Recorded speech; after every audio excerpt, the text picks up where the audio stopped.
Լոռու մարզի Ջրաշենի միջնակարգ դպրոցում 13 տարեկան դպրոցականի հետ տեղի ունեցած միջադեպից հետո, երբ դասընկերների ծեծի պատճառով տղան հայտնվել էր հիվանդանոցում, կրթական գերատեսչությունը նախ փորձել է պարզել, արդյոք կատարված է երեխաների միջև երկարատև խնդիրների հետևանքը։ Որոնք դպրոցը եթե ժամանակին նկատեր եւ համապատասխան աշխատանք իրականացներ, հնարավոր կլիներ խուսափել այս միջադեպից։ Առայժմ ստացած տեղեկությունների համաձայն նախարարությունում կարծում են խորացած խնդիրների հետ գործ չունենք, բայց ծագած կոնֆլիկտը դեռահասները փորձել են լուծել բռունցքներով, ինչը մեր հասարակության մեջ դեռ մնում է ընդունված տարբերակ, իսկ երեխաները սիրում են ընդօրինակել մեծերին։ Ցավոք սրտի մենք հիմա ունենք, արդյունավետ հաղորդակցման փոխարեն այսպես միանգամից բռունցքներով հարցեր լուծելու, ով ավելի ուժեղ է, նա ճիշտ է տրամաբանությամբ շարժվելու, կարծում եմ այս իրավիճակի հետ գուցե գործ ենք ունեցել։ Նախնական տվյալներով տեղեկություններ են ստացվել, որ համադասարանցիների միջև կոնֆլիկտը առաջացել է դեռևս ծեսկրտուկի նախորդ օրը միմյանց հասցեին հնչեցած վիրավորական արտահայտությունների հետևանքով, որի հաջորդ օրը արդեն համապատասխան պարզաբանումներ կատարելու նպատակով շարունակվել է վիճաբանությունը, որի արդյունքում 3 համադասարանցիներ ծեծի են ենթարկել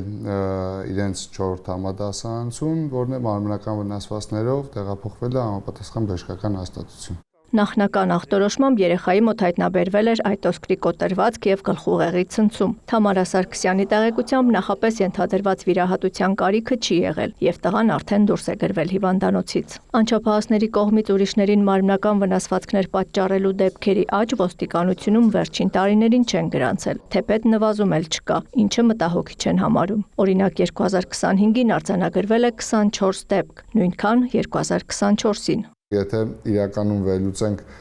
մեր ուսումնական հաստատությունների քանակը եւ այնտեղ սովորող աշակերտների թվաքանակը եւ նմանատիպ դեպքերի քանակը, այստեղ անհանգստացնող որևէ փաստ չունենք։ Իհարկե այն արդյունքը չէ, ինչը որ մեր համար ցանկալի է, մեր համար ցանկալին ընդհանրապես նման դեպքեր չունենալն է, սակայն առնվազն այս հարաբերակցության մեջ անհանգստացնող որևէ փաստ չունենք։ Մեր նպատակը լիարժեք 100%-ով առանց բռնության դպրոցական միջավայրի, ընդհանրապես կրթական միջավայրի հասնելն է, եւ դա վերաբերում է այսպես բոլոր մասնակիցներին, եւ ուսուցիչների միջև հարաբերություններին, ուսուցիչ-աշակերտ հարաբերություններին,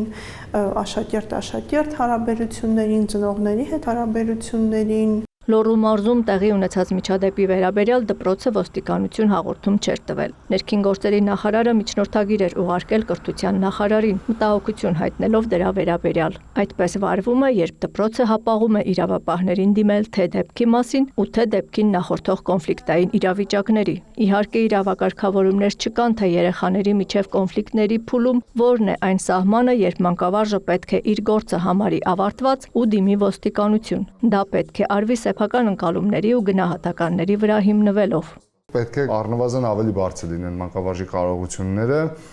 կոնֆլիկտային իրավիճակի հետագա բացասական եզրահանգումը պատկերացնելու եւ կանխատեսելու առումով։ Գեորգի Խաչատրյանն ընդգծում է ոստիկանության նաև կանխարգելիչ, ոչ թե պատժող գործառույթը, եւ մանկավարժներին ու ծնողներին հորդորում յուրաքանչյուր մանր թվացող դեպքում դիմել իրենց։ Քանի որ մեր ուսումնասիրությունները առնվազն փաստում են այն բանի մասին, որ անչափահասների միջև հիմնականում ծեսկրտուկները որպես կանոն ունենում են նման կոնֆլիկտային նախաբաններ եւ այդ նախաբանների վրա ուշադրություն չդարձնել, դա մեկնաբանել որպես դեռահասարության շրջանում հոգեուզական տարբեր ինչ-որ երանգներ, այս առումով մենք ունենք այդ խնդիրը իրականում, այսինքն իրավիճակը ճիշտ գնահատելու, կոնֆլիկտների վերաբերյալ ոստիկանությանը տեղեկացնելու այդ գործընթացը այս պահին այն չէ, ինչ մենք ցանկանում ենք ունենալ։ Մասնավորապես Լոռու դեպքի վերաբերյալ կրթության նախարարությունում ասում են, դպրոցը պարզապես չի հասցրել ոստիկանություն դիմել, քանի որ առաջին հերթին կենտրոնացել է երեխայի բուժօգնությունը կազմակերպելու հարցերի վրա։ Կարծես թե դեռ այդ սովորությունը չկա ձևավորված, որ զուգահեռ նաև ոստիկանություն դիմել։ Իսկ առհասարակ ըստ հանրակրթության վարչության պետի դպրոցներին տրամադրվել է անվտանգության ուղեցույց։ որում սահմանված է, թե գործընթացի մասնակիցները կամ մարդիկ, որոնք տեղեկանում են, որ դեպքերում ինչպես պետք է արձագանքեն, ընդ որում ոչ միայն այս դեպքերի հետ կապված, այսինքն եւ դպրոցում տեղի ունեցած եւ եթե օրինակ խելամիտ կասկածներ կան, որ ընտանիքում կամ այլ միջավայրում երեխան բռնության է ենթարկվում, նաեւ այս դեպքում պետք է ըստ իրավիճակի համապատասխան մարմինների դիմեն։ Քննչական կոմիտեից հայտնում են դեպքի առիթով նախաձեռնվել է քրեական վարույթ առողջությանը միջին ծանրության վնաս պատճառելու, նաև երեխայի դաստիարակության կամ խնամքի պարտականությունը չկատարելու կամ ոչ պատշաճ կատարելու մասին հոդվածներով։ Նախաքննության ընթացքում պարզվել է, որ միջադեպը տեղի է ունեցել դպրոցականների միջև, ինչը վերածվել է վիճաբանության եւ ծեծկռտուքի։ Կատարվում է նախաքննություն դեպքի հանգամանքները պարզելու ուղղությամբ։ Աննա Զախարյան, Դավիթ Մաչկալյան, լուրեր։